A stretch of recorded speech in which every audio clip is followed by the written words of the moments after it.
जय मसीह की। प्रभु यीशु मसीह के मधुर नाम में एक बार फिर से आप सबों को मेरा सप्रेम नमस्कार। मित्रों, एक बार फिर परमेश्वर ने आपसे रूबरू होकर परमेश्वर के वचन से बात करने का अवसर मेरे जीवन में दिया। इसके लिए मैं पिता परमेश्वर का हृदय से धन्यवाद करता हूँ। मित्रों, बीते वीडियो में हमने देखा कलीसिया का ऊपर उठाया जाना, और जब कलीसिया ऊपर उठाई जाएगी मध्याकाश में यीशु मसीह आएंगे।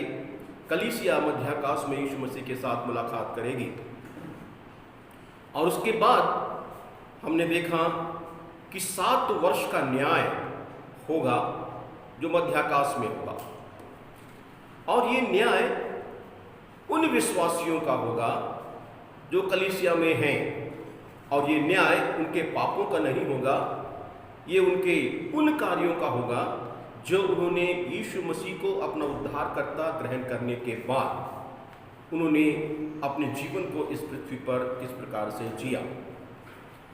और उसके बाद हमने देखा कि जब कलीसिया मध्याकाश में उठा ली गई, तब जब मध्याकाश में न्याय हो रहा है, उसी समय, ठीक उसी समय इस पृथ्वी पर 7 वर्ष का महाक्लेश भी प्रारंभ होगा, और उस समय एंटी क्राइस्ट का राज्य होगा, एंटी क्राइस्ट प्रकट होगा, और 7 वर्षों का महाक्लेश इस पृथ्वी पर होगा।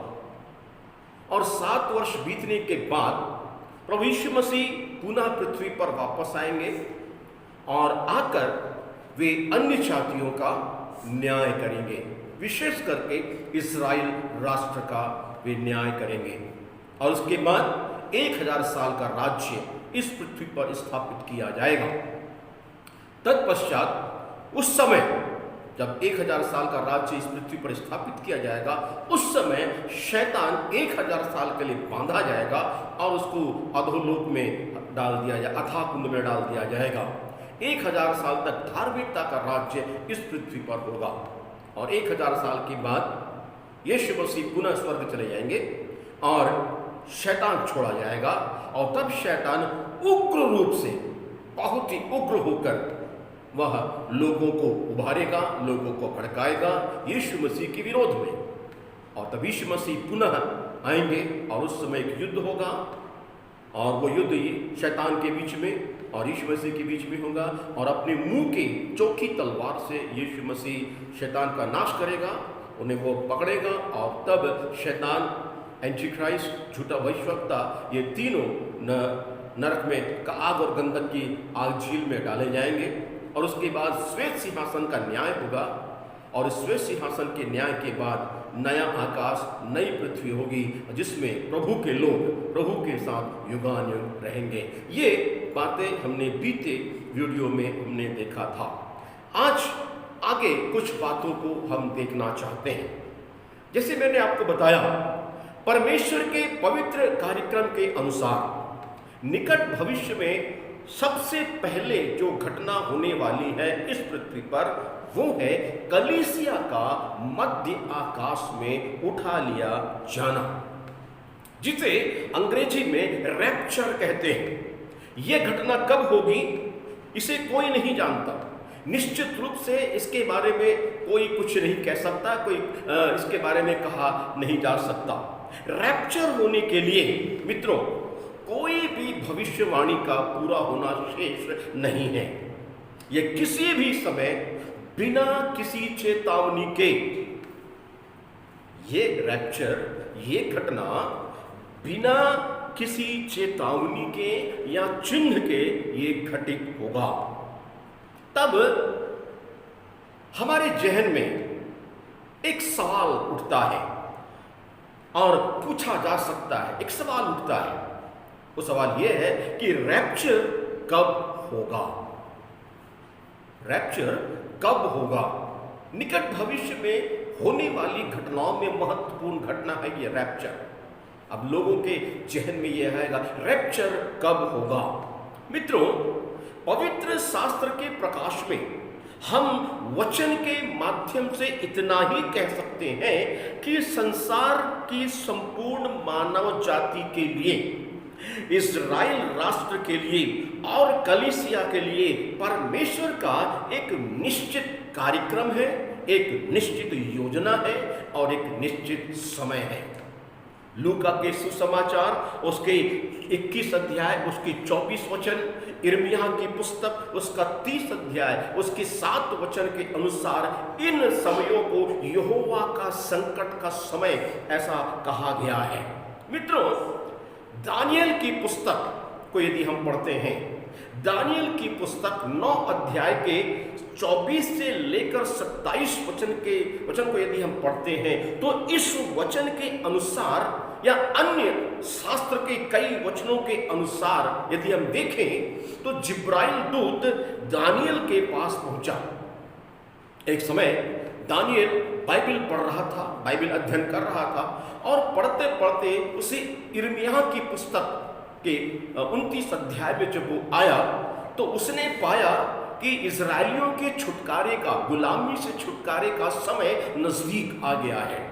तब दानियल परमेश्वर की ओर मुड़ा, घुटने टेक कर उसने अपने पापों का पश्चाताप करना शुरू किया और अपने लोगों के पापों का पश्चाताप शुरू किया। परमेश्वर से प्रार्थना करने लगा कि परमेश्वर तू कितना दयालु है, तू हम पर रहम करता है और हमें वापस अपने राज्य को, अपने देश को भेजने वाला है। और इस रीति से जब वो प्रार्थना कर रहा था तब परमेश्वर की ओर से जिब्राइल दूत उसके पास में आया और कहता है जिब्राइल दूत आकर कि हे दानियल, परमेश्वर की बातें सुन ले, तेरी प्रार्थना परमेश्वर के निकट पहुंच चुकी है। तूने जो प्रार्थना किया है परमेश्वर ने तेरा उत्तर भेज दिया है। मैं तेरे पास उत्तर लेकर के आया हूं। परमेश्वर ने तुम्हारे लिए एक अलग समय सारणी तैयार किया है। तुम अपने देश के लिए प्रार्थना कर रहे हो, अपने देश जाने के लिए प्रार्थना कर रहे हो, लेकिन परमेश्वर ने आपके लिए, आप इस्राएली प्रजा के लिए एक नया समय सारणी तैयार किया है और वो नया समय सारणी है 70 सप्ताह का। जी हाँ, 70 सप्ताह, 7 वर्ष का एक सप्ताह और इस रीति से 490 वर्ष। तब जिब्राइल दूत ने दानियल से कहा कि हे दानियल, तेरी जाति इस्राएल के लिए 70 सप्ताह नियुक्त किए गए हैं और यह समय सीमा नेहम्याह नबी के दिनों से शुरू होती, जब उसे अर्थक्षत्र राजा ने यरूशलेम जाकर यरूशलेम नगर को और यरूशलेम की शहर बना को पुनः निर्मित करने की अनुमति को उसने प्रदान किया। मित्रों, हम सहायता के लिए, आपके पास समय होगा, आप सहायता के लिए नेहम्याह की नबी की पुस्तक को आप पढ़िए। हम वहां देखते हैं एक व्यक्ति नेहम्याह के पास में आया। नेहम्याह ने उस व्यक्ति से पूछा, मेरे लोग कैसे हैं? वो व्यक्ति कहता है, जो नगर उजाड़ पड़ा है उस नगर के लोग कैसे हो सकते हैं, वो बड़ी ही दुर्दशा में पड़े हैं। और तब नेहम्याह रोने लगा, परमेश्वर से प्रार्थना करने लगा और एक दिन वो राजा के पास में गया। जब राजा के पास में गया तब राजा ने उससे पूछा, नेहम्याह, तू तो बीमार नहीं है, तेरा चेहरा उतरा हुआ है और ये तेरी मानसिकता को दिखाता है कि तू मानसिक रीति से बीमार है, कारण क्या है? तब उसने सारी घटना का वर्णन वहां पर किया। तब राजा की पत्नी वहीं पर थी। रानी ने कहा, कितने दिनों की तुझको छुट्टी चाहिए कि तू जाकर अपने नगर को बनाए? और इस रीति से हम पढ़ते हैं कि नेहम्याह को समय मिला यरूशलेम जाने के लिए और यरूशलेम जाकर शहरपनाह को बनाने के लिए। शास्त्र के अनुसार BC 445 में ये कार्यक्रम शुरू होता है। ऐसा माना जाता है बाइबल के विद्वानों के अनुसार 14 मार्च सन 445 BC में, बिफोर क्राइस्ट, BC 445 14 अप्रैल को ये आज्ञा निकली। नेहम्याह गया और जाकर उसने नगर को बसाया। आगे हम पढ़ते हैं कि नेहम्या नबी के दिनों से लेकर प्रभु यीशु मसीह के क्रूस पर की मृत्यु के समय तक लगभग 483 वर्ष पूरे हो चुके हैं। परमेश्वर ने सबसे पहले मित्रों अपने पुत्र को यीशु मसीह को इस्राएल जाति के पास भेजा कि वह जाकर लोगों को परमेश्वर के राज्य के बारे में बताए। प्रभु यीशु मसीह आया और आकर इस्राएली जाति को बताया कि परमेश्वर का राज्य निकट है, अतः मन फिराओ और परमेश्वर के राज्य में प्रवेश करो। परंतु हम पाते हैं इस्राएलियों ने न केवल परमेश्वर के राज्य को अस्वीकार किया, परंतु उन्होंने अपने राजा को ठुकरा दिया और यीशु मसीह को क्रूस पर चढ़ा करके मार डाला।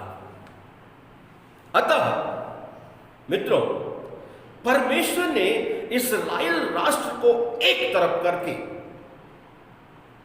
ध्यान दीजिए, परमेश्वर ने इस्राएल राष्ट्र को एक तरफ करके एक नया कार्यक्रम शुरू किया और वो है कलीसिया, चर्च।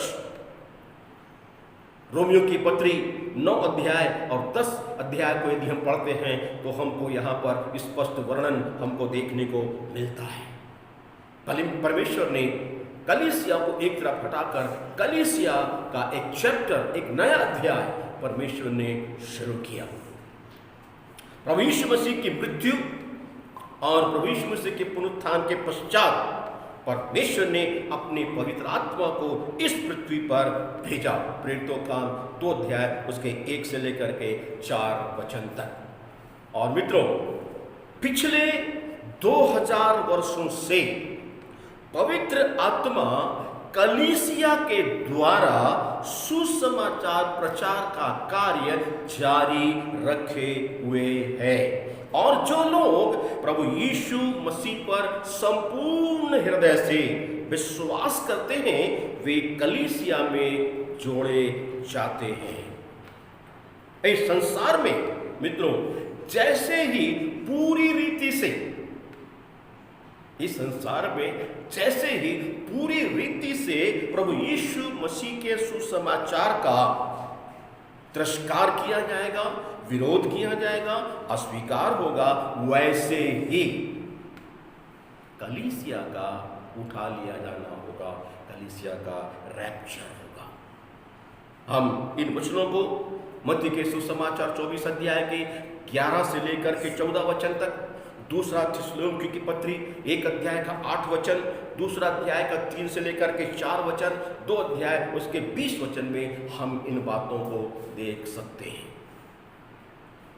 अब सवाल ये होता है, रैप्चर क्यों होगा?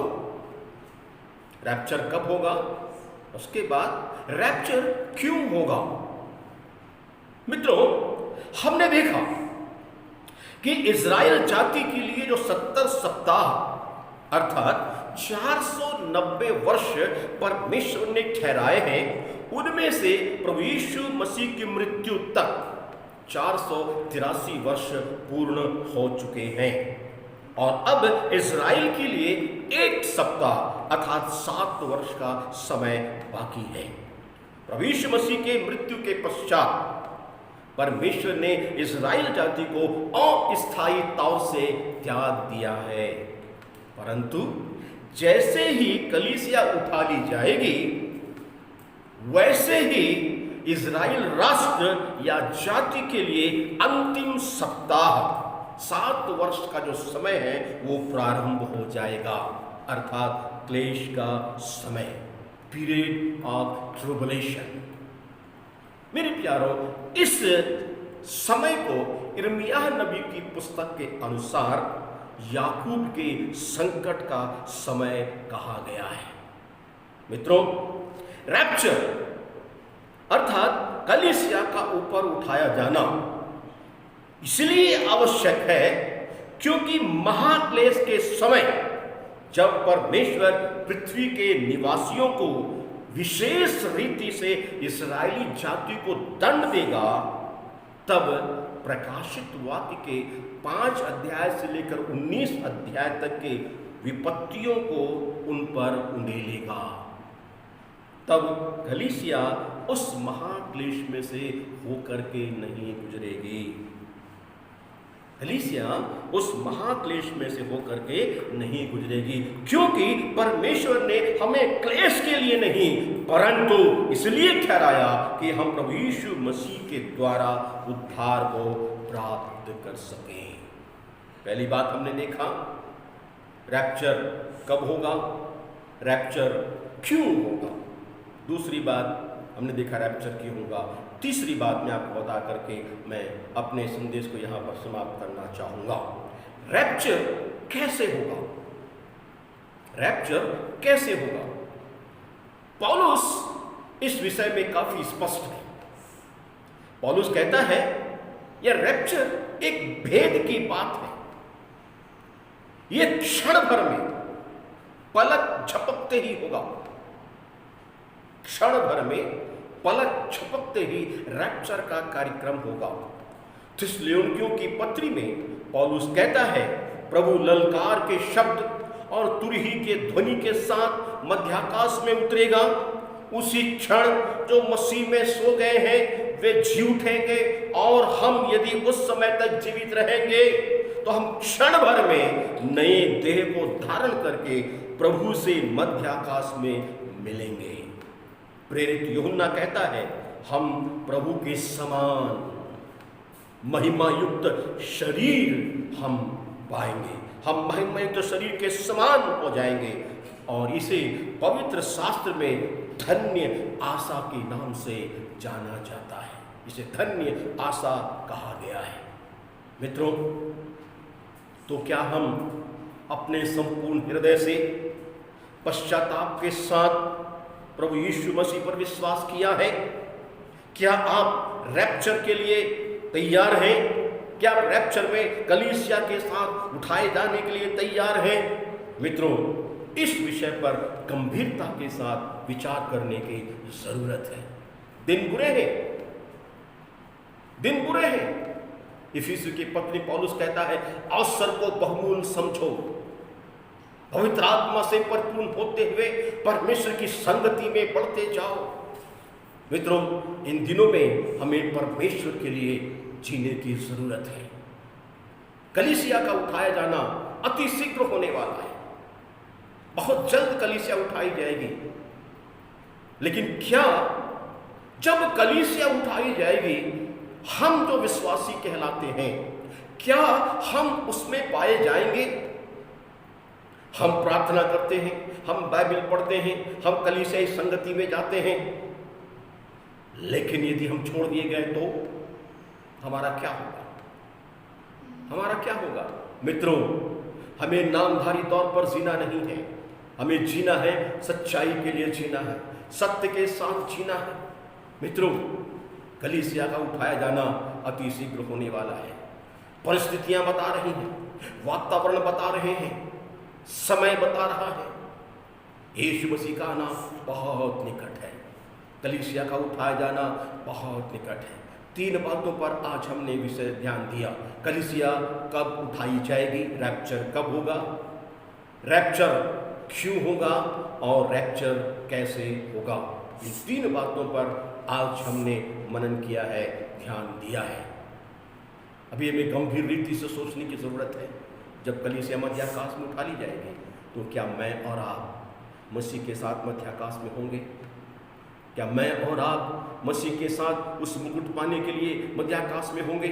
आगे हम देखेंगे इन बातों को विस्तार से, मैं आपके सामने में इन बातों को रखना चाहूँगा।